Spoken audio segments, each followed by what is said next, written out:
Rajan D Jagan வணக்கம் மற்றும் நன்றிகள் பல. உலக தமிழர்கள் அனைவருக்கும் இனிய தமிழ் புத்தாண்டு நல்வாழ்த்துக்கள். அப்ப தை 1 தமிழ் புத்தாண்டு இல்லையா?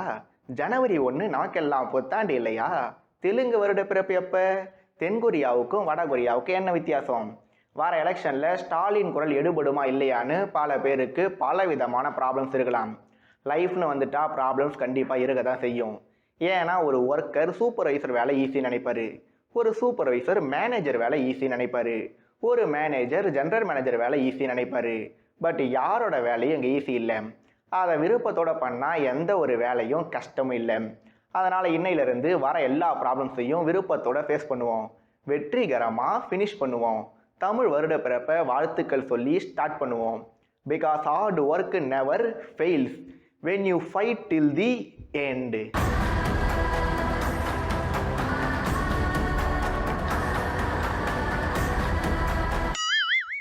நம்ம டார்லிங் பட ஹீரோ, ரெபல் பட மாஸ் ஹீரோ, கல்வன் பட கிளாஸ் ஹீரோவான ஜிவி பிரகாஷ் குமார் அவர்கள் நடிப்பில் இந்த வாரம் வந்திருக்க படம் தான் டியர். இந்த படத்தோட ஹீரோயினா நம்ம ஐஸ்வர்யா ராஜேஷ் நடிச்சிருக்காங்க. சரி, இந்த டியர் படத்தோட கதை என்னன்னு கேட்டால், நம்ம ஜிவி பிரகாஷ் ஒரு நியூஸ் ஆங்கர், பல விதமான கனவுகளோட வாழ்ந்துட்டு வர்றாரு. அவருக்கும் ஐஸ்வர்யா ராஜேஷுக்கும் அரேஞ்சு மேரேஜ் நடந்து முடியுது. ஆனால் நம்ம ஐஸ்வர்யா ராஜேஷுக்கு கொரட்டை விடுற ப்ராப்ளம் இருக்கு. இந்த ப்ராப்ளம்னால ஜிவி பிரகாஷ் தன்னோட பர்சனல் லைஃப் மற்றும் ப்ரொஃபஷனல் லைஃப் இது ரெண்டுலையும் என்ன மாதிரியான டிஃபிகல்ட்டிஸை ஃபேஸ் பண்ணாரு, இதனால இவருக்கும் ஐஸ்வர்யா ராஜேஷுக்கும் நடுவில் ஏற்பட்ட கருத்து வேறுபாடுகள் என்ன, இந்த படத்தில் நம்ம காளி வெங்கட் கேரக்டர் சொல்ல வர கருத்து என்ன, தலைவாசல் விஜய் தந்த வாழ்க்கை புரிதல் என்ன, கடைசியாக இந்த படம் நமக்கு நல்ல நல்ல தூக்கத்தை பரிசா தந்துதா இல்லையா, இதெல்லாம் தான் ஜேலா ஜெனிஃபர் லாரன்ஸ் போலாம் டார்ச்சர் ஓவர்.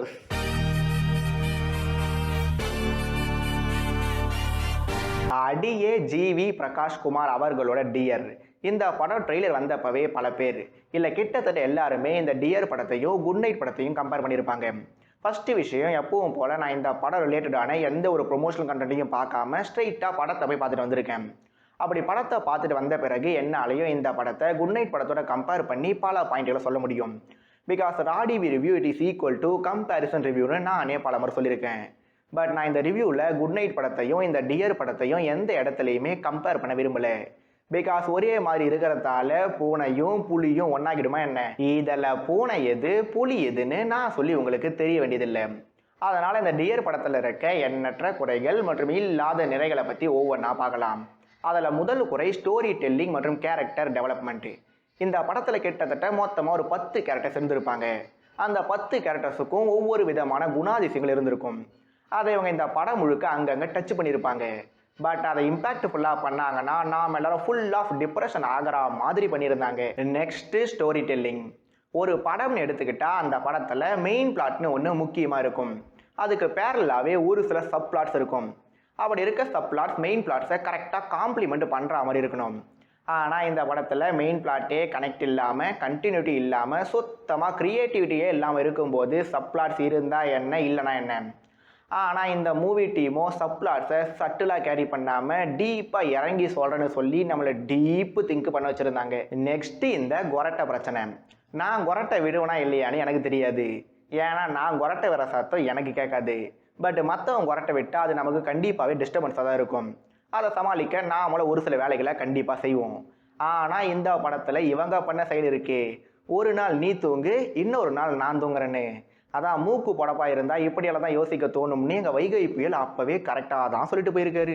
அடுத்து இந்த படத்தில் சில நாட்களுக்கு பிறகு, சில வாரங்களுக்கு பிறகு, சில மாதங்களுக்கு பிறகு, சில வருடங்களுக்கு பிறகு, சில நூற்றாண்டுகளுக்கு பிறகுன்னு படம் முழுக்க leap after leap after leap after leap தான் போங்க.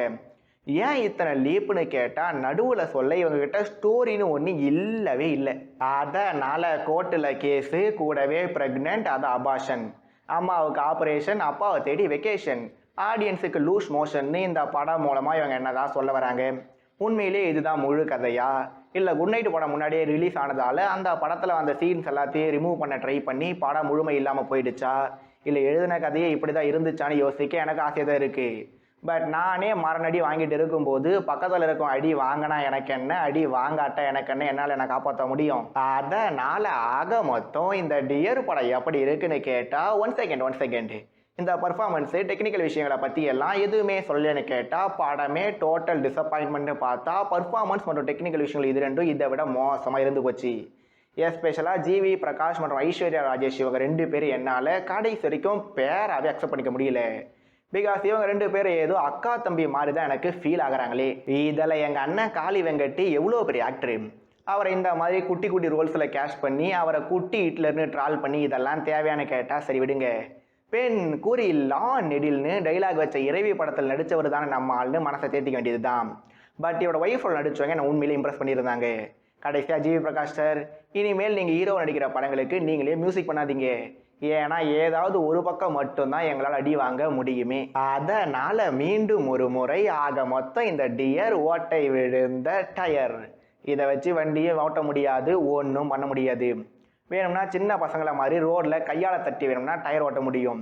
அப்படி பண்ணாலும் உங்கள் கை கரையாகிறத யாராலையும் தடுக்க முடியாது. ஸோ நல்ல தூக்கம் வர குட் நைட் படத்தினை மீண்டும் ஒரு முறை பார்க்க என்று கூறிவிட்டு விடைபெறுவது நான் உங்கள் ராஜன் டி விஜய். நன்றிகள் பல மற்றும் வணக்கம்.